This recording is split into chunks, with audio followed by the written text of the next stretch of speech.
Brave team rescues black pig family from giant python snake pig. You people have no business being here. This is private property and I've already called animal control. They'll handle this snake properly. With all due respect, Mr. Thornton, animal control will kill that python and the pig family trapped in there will die before help arrives. We have the expertise to save them all. Dr. Ellie Russell stood her ground at the edge of the marshy field, her weathered hands gripping a specialized snake hook. At 68, with silver hair pulled back in a practical ponytail, she faced off against Thomas Thornton, the wealthy landowner whose sprawling Florida estate bordered the Everglades. Behind Ellie, her small team waited anxiously: Martin Chen, a retired veterinarian in his 70s, and Jessie Dawson, Ellie's 30-year-old granddaughter who had followed in her footsteps as a wildlife biologist. The situation was dire. A massive Burmese python, easily 20 feet long, had cornered a family of rare black heritage pigs in an abandoned storage shed at the far corner of Thornton's property. The mother pig and her 4 piglets were trapped, with the python blocking the only exit. "You have exactly 5 minutes to leave before I call the sheriff," Thornton threatened, his expensive loafers already muddy from the trek across his land. "These are invasive snakes destroying our ecosystem. It needs to be removed permanently." Ellie took a step forward, her voice calm but firm. "That python is a pregnant female. She's not just an invasive species. She's a living creature that can be relocated humanely. And those pigs aren't just any pigs. They're a rare heritage breed that James Williams has been raising as part of a conservation program. They escaped during yesterday's storm." Thornton's face reddened. "I don't care if they're the last pigs on Earth. This is my property." The tension mounted as Martin moved to Ellie's side, medical kit in hand. From inside the shed, they could hear the frightened squeals of the piglets and the low hiss of the python. The snake had likely been drawn to the warmth and potential meal, but was now cornered and defensive, a dangerous combination. "Mr. Thornton," Jessie stepped forward, tablet in hand. "We're from the Glades Wildlife Rescue. We're fully insured and certified for exactly this kind of situation. If you force us to leave and animal control kills that snake, you'll be responsible for the extinction of a local heritage breed. Is that really the legacy you want?" Thornton hesitated, his expression conflicted. The standoff intensified as the sounds from the shed grew more frantic. But let's go back to how this all started. It was just 3 hours earlier when Ellie was enjoying her morning coffee on the screened porch of her modest Florida home. Ellie sipped her coffee, savoring the quiet morning. Her small house sat on the edge of what locals still called Old Florida, an area not yet completely transformed by development. Through the screened porch, she could see the bird feeder she'd hung 30 years ago when she and her late husband Bill had first moved here after his service in Vietnam. The phone rang, and Ellie recognized the number, her old friend and colleague Martin Chen. "Ellie, sorry to disturb your morning, but James Williams just called in a panic. You remember him? Runs that heritage farm about 20 miles south." Ellie nodded, though Martin couldn't see her. "Of course. The agricultural professor who's preserving those rare breeds. We helped him with that injured horse last year." "That's him. Well, there was a breach in his fence during last night's storm. A family of his black heritage pigs escaped, a mother and 4 piglets. They're incredibly rare, part of a breed that dates back to the 1960s. James has tracked them to the Thornton estate, and now they're in trouble." Ellie set down her coffee. "Thornton. That developer who's always fighting with the conservation board? What kind of trouble?" Martin's voice grew grave. "Python trouble. A big one. James spotted it following the pigs, but he can't get onto Thornton's property without permission. He's trying to reach Thornton now, but you know how that man is." "I sure do," Ellie sighed, thinking of the many public hearings where Thomas Thornton had argued against wildlife protection measures. At 65, the developer had made his fortune buying undeveloped land and transforming it into luxury communities with little regard for the natural habitat. "I'll be right over," Ellie said, already moving to gather her equipment. "Call Jessie too, we might need her knowledge of python behavior." Within 45 minutes, Ellie had packed her truck with the essential rescue gear: snake hooks, bags, protective gloves, and basic medical supplies. She'd been handling wildlife rescues in this area since 1985, long before most people realized the problem with invasive Burmese pythons in the Everglades. After retiring from her position as head biologist at the Wildlife Management District 10 years ago, she'd started Glades Wildlife Rescue with Martin, focusing on humane capture and relocation. Ellie picked up Martin from his small ranch-style home, where his walls were still adorned with photographs from his days as one of the first Asian-American veterinarians in the county. They had met during the wildlife crisis following Hurricane Andrew in '92 and had been friends and colleagues ever since. "Jesse's meeting us there," Martin said as he climbed into the passenger seat, his movements careful but determined. At 74, his hands still possessed the steadiness that had made him a sought-after wildlife veterinarian. "Did James get hold of Thornton?" Ellie asked, pulling back onto the road. Martin shook his head. "No luck. Thornton's assistant said he's in meetings all morning and can't be disturbed. James is beside himself. Those pigs represent one of the last purebred lines of that particular heritage breed." Ellie nodded, understanding the significance. In the 1970s, when industrial farming began to dominate, many traditional livestock breeds had nearly disappeared. People like James Williams were doing crucial work preserving genetic diversity and traditional farming knowledge. They drove in comfortable silence, the radio playing softly Creedence Clearwater Revival, one of Bill's favorites before cancer took him 5 years ago. The landscape outside changed gradually from suburban developments to the more rural outskirts where parcels of original Florida still remained, though increasingly threatened by expanding development. As they approached the sprawling Thornton estate, Ellie spotted her granddaughter Jessie waiting in her Jeep by the locked gate. With her mother's dark hair and her grandfather's determined chin, Jessie represented everything Ellie was proud of, the next generation taking up the cause of conservation. "Grandma," Jessie greeted her with a quick hug. James called again. He spotted the pigs and the python heading toward an old storage shed at the back of Thornton's property near where it borders the conservation land. The snake's huge, probably a female, possibly pregnant. "Great," Martin muttered. "Even more reason for Thornton to demand it be killed." "We're not letting that happen," Ellie said firmly, surveying the ornate gate with its no trespassing signs. "Jessie, did you bring the permit paperwork?" Jessie nodded, patting her tablet. "All digital now, but yes. Our rescue organization has legal right of access in cases involving endangered native species or immediate animal welfare concerns. I've already documented the situation." Ellie smiled at her granddaughter. When Jessie had first announced she wanted to follow in her grandmother's footsteps, Ellie had warned her about the challenges, the long hours, the physical demands, the frustration of fighting the same battles decade after decade. But Jessie had proven herself more than equal to the task. "Well then," Ellie said, pulling out her cell phone, "let's try one more time to do this properly." She dialed the number for Thornton's office, only to be told again by a polite receptionist that Mr. Thornton couldn't be disturbed. "I'm sorry, ma'am, but as I've already explained to several people this morning, Mr. Thornton is in meetings until—" "This is an emergency wildlife situation," Ellie interrupted firmly. "We have reason to believe there's an endangered species on his property in imminent danger. We have legal authority to enter the premises under Florida Statute 379.231. There was a pause on the other end. "I'll see if I can reach him." While they waited, James Williams arrived, his old truck bouncing down the access road. James was in his early 60s, with the weathered look of someone who spent most of his life outdoors. His family had farmed in Florida for generations, and he dedicated his life to preserving agricultural heritage. "Ellie Martin, thank God," he said, climbing out of his truck. "Jessie, I can't thank you all enough. Those pigs," his voice caught. "They're part of a breeding line that goes back to my grandfather's farm. There are fewer than 50 purebred animals left in the country." "We'll get them, James," Ellie assured him. "How many escaped?" "The mother, we call her Belinda, and her 4 3-week-old piglets. They're small enough to have squeezed through where the fence was damaged.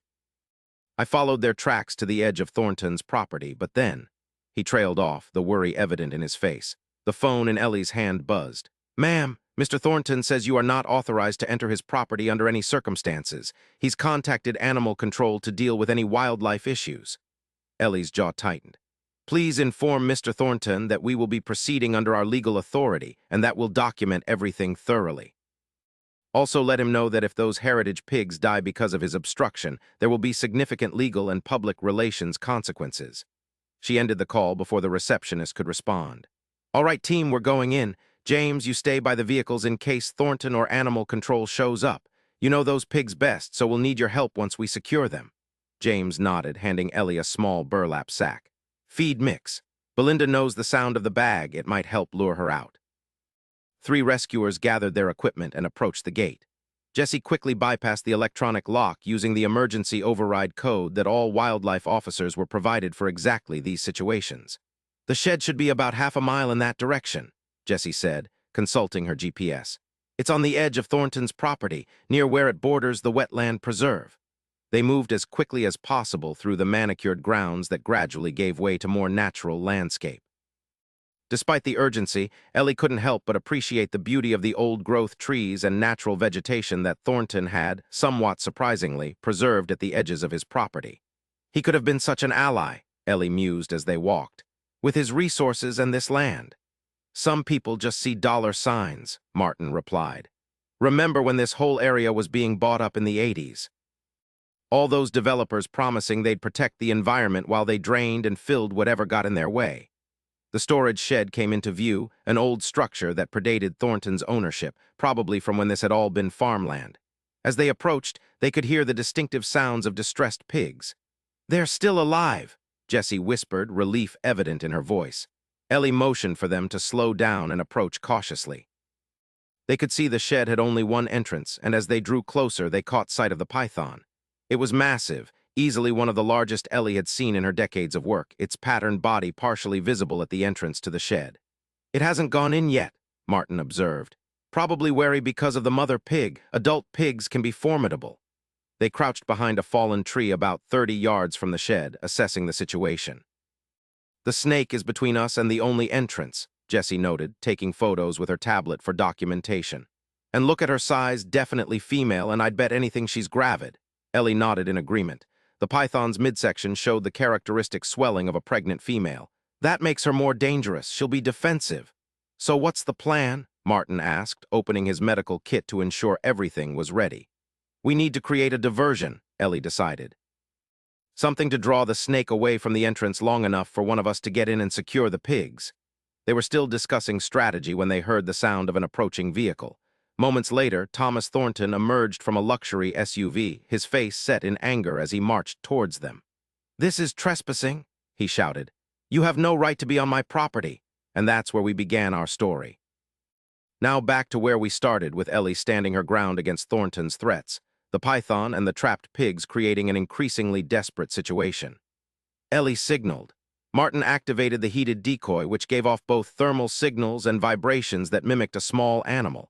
He quickly moved to position it at the agreed spot, then retreated. For a tense moment, nothing happened. The python remained at the shed entrance, its tongue flicking out to sense its surroundings.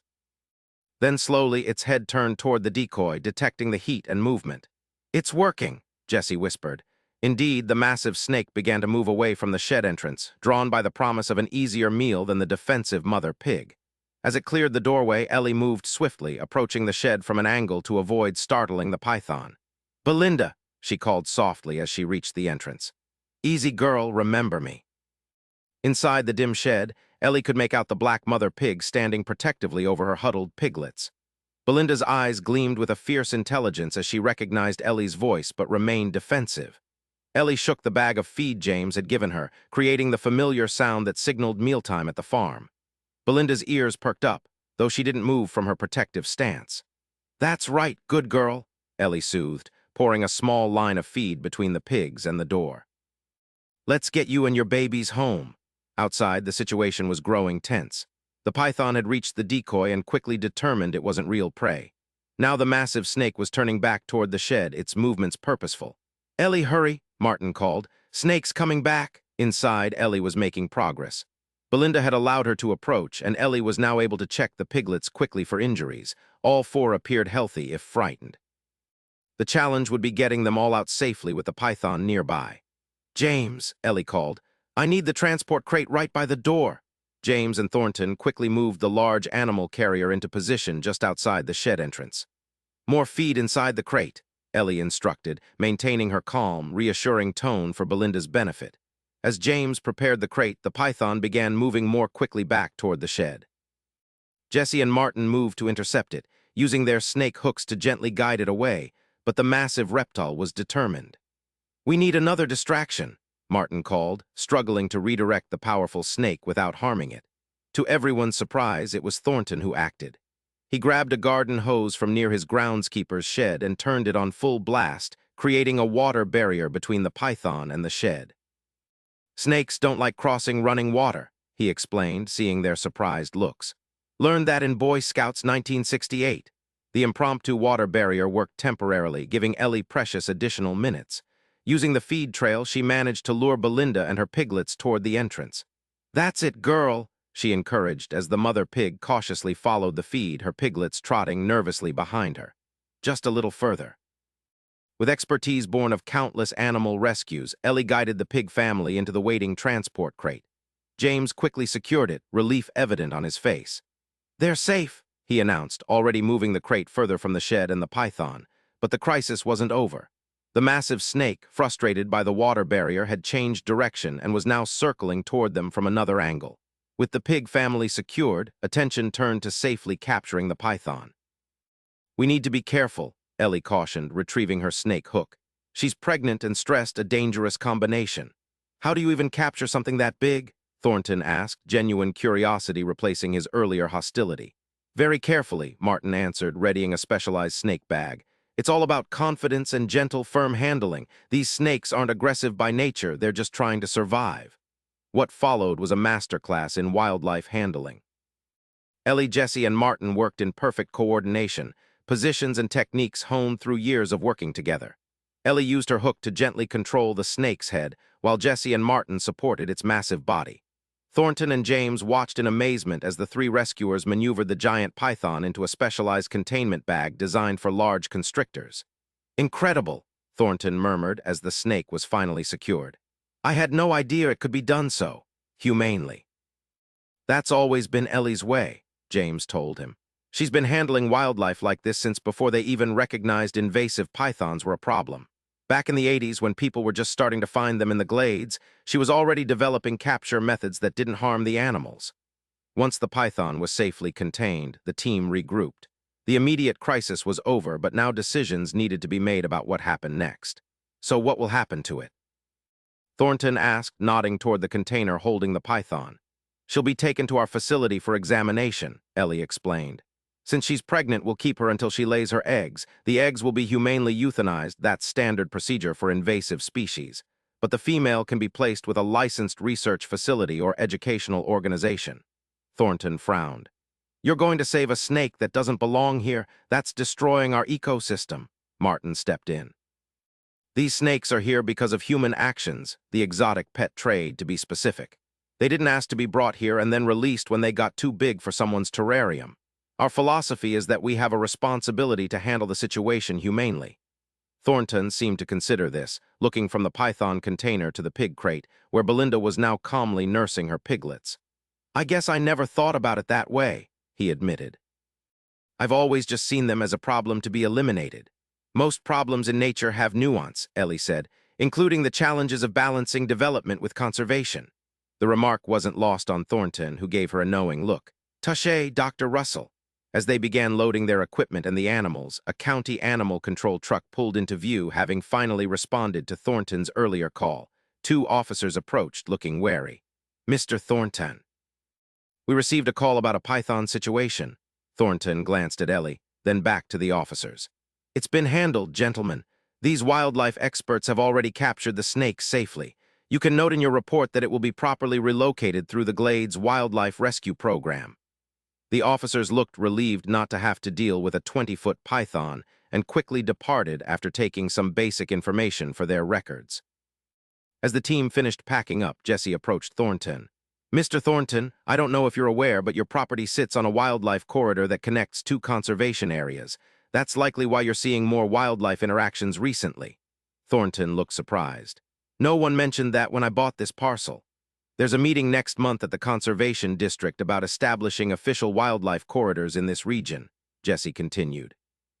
"Your participation would be valuable, especially given the strategic location of your property." Thornton didn't immediately dismiss the idea, which Ellie took as a positive sign. 2 weeks later, Ellie was again enjoying her morning coffee on her screened porch when her phone rang. It was Jesse. "Grandma, you're not going to believe who just called me. Thomas Thornton." Ellie raised her eyebrows in surprise. "What did he want?" "He's been doing some thinking since the python incident. He wants to meet with us to discuss establishing a protected wildlife corridor through the undeveloped portion of his property. He mentioned something about heritage and legacy. Ellie smiled, thinking of how Thornton had looked at James's rare pigs and how he'd mentioned his own farm background. Sometimes people just need a reminder of where they came from. There's more, Jesse continued. He's interested in funding an educational program about invasive species management, focusing on humane approaches. He specifically asked if you would consult. After ending the call, Ellie sat back in her chair, watching the birds at her feeder. In her 68 years, she'd seen landscapes transformed, species lost, and battles fought over the natural world. There had been victories and defeats, but moments like this, when minds changed and new allies emerged, these were the moments that mattered. 3 days later, Ellie, Martin, and Jesse met Thornton at his estate. He greeted them with unexpected warmth, leading them to a part of his property they hadn't seen during the rescue, a beautiful natural area with old-growth trees and a small stream. "I've been thinking about what you said," Thornton began, looking out over the landscape. "About responsibility and nuance. I've owned this land for over 20 years, but I've never really thought about what was here before me or what will be here after I'm gone." He turned to face them. "My grandson is 7. When he visits, all he wants to do is explore outside. Last time he was here, he asked me if I was going to cut down all the trees and put in more houses. It got me thinking." Thornton unfolded a map of his property. "I've been talking with my lawyers. I want to set aside this 30-acre section as a permanent conservation easement. It would connect these two protected areas," he pointed to the map, "creating a continuous wildlife corridor." Ellie, Martin, and Jesse exchanged surprised glances. "That would be a significant contribution to regional conservation efforts," Jesse said, examining the map. "This area has some of the highest biodiversity in the county." "There's something else," Thornton continued. "James Williams brought Belinda and her piglets to visit yesterday. Remarkable animals. He told me about the heritage breed conservation program he's running, how these breeds are living history, connecting us to agricultural traditions that go back generations." He smiled slightly. "Did you know my grandfather raised Berkshire pigs on our family farm? I'd almost forgotten until I saw those black piglets. Made me remember helping him with the spring litters when I was a boy." Thornton gestured to an old storage building near the edge of the property. "I'm thinking of converting that into an educational center, something focused on both invasive species management and heritage breed conservation, a place where people can learn about humane approaches to ecological challenges." "That would be," Martin searched for words, clearly moved. "Transformative," Ellie finished for him, "for the community and the ecosystem." Over the following months, the unlikely partnership between Thornton's development company and the Glades Wildlife Rescue transformed both organizations. The wildlife corridor became a reality, with signage educating visitors about the importance of connected habitats.